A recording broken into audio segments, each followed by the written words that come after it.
Hey, it's Chad and Sarah with Drive Lightning, the positively charged YouTube channel. We're on our way to shoot an EV tech video for a company that sent us a product to check out. But on our way there, we thought it'd be a good time to review some of the things we really like about the Chevy Bolt EUV. We bought the 2022 Premier. Sarah bought it. And buying it.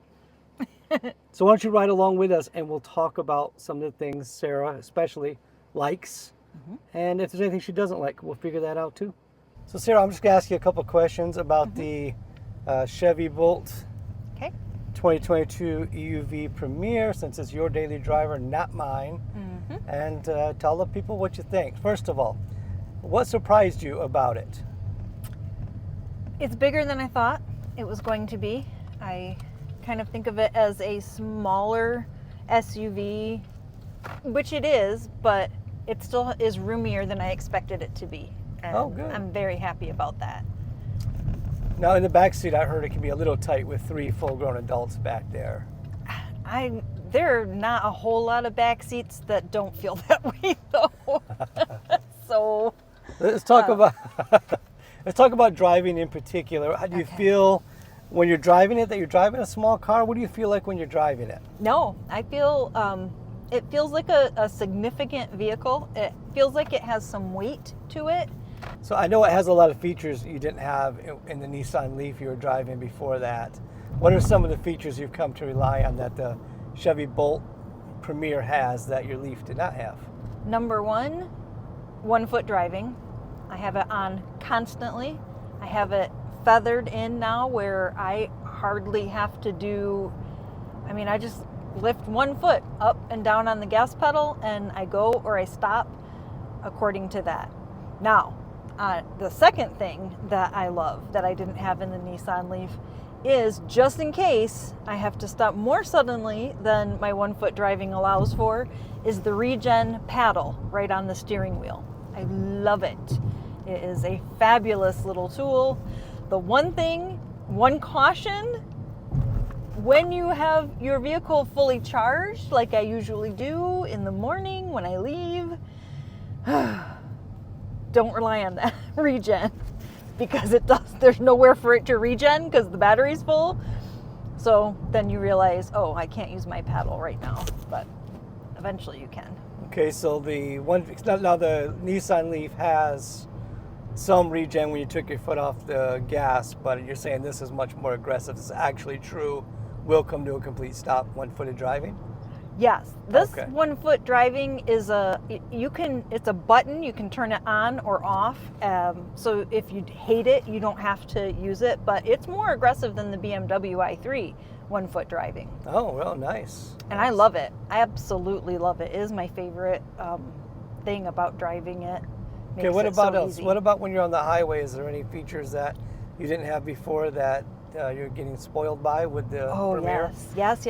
This has adaptive cruise, and I absolutely love it. So you set your cruise at the speed that you would like to be traveling, which we'll say is 70 miles an hour, because that's usually the speed limit here in Michigan. And as we travel that, sometimes a car will be going slower and then we have somebody passing us so we can't go around it.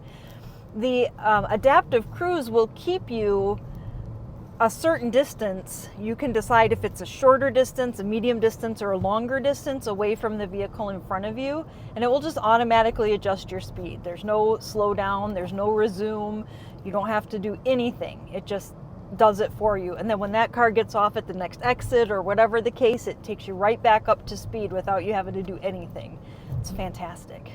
And what about the headlights? You told me the headlights are different. Now I know like the Nissan Leaf did not come with LEDs, but we put LEDs in it. Now this has LEDs. What else is different? Yes, it has LEDs. It has automatic headlights, which I love because I don't have to. It has running lights, first of all. I think the Leaf had that too, though, right? Automatic headlights that come on when they're needed. I don't remember. I'm pretty sure it had that. But also, this has automatic brights. Now that it did not have. The Leaf does not have. At least ours, the 16, does not have automatic brights. So the Bolt uses its sensors, and it has a button on the little light tree. And when you have that engaged, it will, when it senses that there's no vehicles around, it will automatically put your brights on.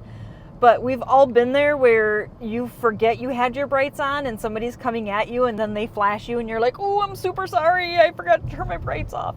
We don't have to worry about that in this car because it sees the car coming towards you and it will automatically turn off the brights until that car is passed. It's so cool. Okay, now this one too, the infotainment center has Android Auto. We did not have that in the 2016 Nissan Leaf. How is that a benefit? Is it a benefit? Of course it is, because I just have to push the button on the steering wheel if I need to make a call or send a text, and then I just talk without ever taking my eyes off of the wheel, off the road, and I don't have to do that too much. Also, it'll notify me on my infotainment that a text has come in, and I can one tap on the screen and have it read out loud my message, so I know, well, let's face it, what you said, because you're the only one that really texts me. Yeah, good. Mm-hmm. So what about the music then? How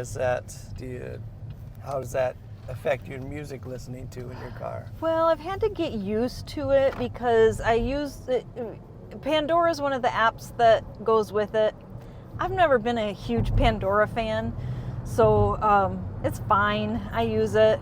I listen to it on my way home from work sometimes. I do like to listen to things on my, I used to do a lot of, connect with my Bluetooth with my Alexa app, and I haven't figured out how to get that done, because I like to be able to just say what song I want to hear to Alexa, and Alexa just tells me this, just plays whatever song it is. Or not all apps are compatible with Android Auto, so if I have something that I want to listen to that's on an app that's not compatible with Android Auto, I just have to play it on my phone. But if Android Auto is already connected, it won't play the Bluetooth separately. So I'm still figuring it out. I'm sure it's user inefficiencies that are creating this challenge, but that's been a learning curve. Well, it's nice you've also got Audible for ebooks if you want to do that. You got Spotify for music and podcasts if you want to do that. I know those aren't necessarily your cups of tea. I've never used Spotify. But Google Maps is a part of the deal. Yeah, but Google Maps is a part of the deal, so that's kind of nice. Yeah, I like that. Plus, I can use the speaker button to just say navigate to, and it will just automatically do that. I do love that. So overall impressions now, you've had it about 3 months. You drive to work and back every single day. Mm-hmm. Give us a synopsis. What's your take? What kind of deal do you think you got buying a used 2022 EUV Premier from Chevy? It's perfect for me. Absolutely perfect. I usually charge it twice a week. We have it charged up on Sunday night, so Monday morning for the work week, I have a full charge. And then on Friday after work, we charge it overnight so that we have it ready for because we usually just drive this on the weekends for all of our weekend activities. And it's plenty of miles, and it's great. And it's been super reliable, super comfortable to drive. I feel safer in it than I did in the Leaf, not because the Leaf doesn't feel safe, but it didn't feel as substantial as the Bolt EUV does. I feel more protected on the road. I sit up a little bit higher. I don't feel as much like I'm in a small car. Have you gotten used to the rear view mirror not being a mirror but being a camera? I absolutely love it. You keep saying you absolutely love it. I do. I love it. When I first got in the car, I thought, I'm never going to get used to that. And it took me probably, 2 days. And now I don't know how I ever lived without it. It's so much easier. It has such a wider view. Like I used to just avoid the highway. If I was driving, I would take any other route than the highway, because I don't like to try and navigate the on-ramp and the traffic going in the further lane, and I have to merge with that traffic, and it's my responsibility to merge. But with this mirror, I can see that lane clearly long before I get to the end of the on-ramp, and it just makes such a huge difference. So now I don't avoid the highway. Okay, so that's Sarah's take on the 2022 Chevy Bolt EUV in red. And we bought it on Carvana. I think you paid $16,000 and change. So these deals are out there to be found. If it's something you're interested in, check it out. If you have any questions, put them in the comments. One thing that did surprise me was the trunk space was a lot less than I expected it to be. Now, it's a divided trunk space, so if I took the divider out, I would probably be fine. But I have it in, and I like it, so I can, if I need to put like my purse in there or something, I can do that. But and then it'll be hidden discreetly. But when you want to pile in some groceries or your Sam's Club run, plenty of room in the back seat, but the trunk's not very giant. Kind of cool. You got ventilated seats with the AC, and of course heated seats. I think you have heated seats in the rear and the front. Heated seats in the rear and front, and then ventilated in the front. No frunk on this one, right? Nope, no frunk. Also has automatic heating and cooling, so I have that setting on, so when I get in the car and turn it on, it automatically turns on my ventilated seats and my air when it senses the temperature is hot outside, and I assume it will be the same with the cold. It'll turn on the heated seats and the heat.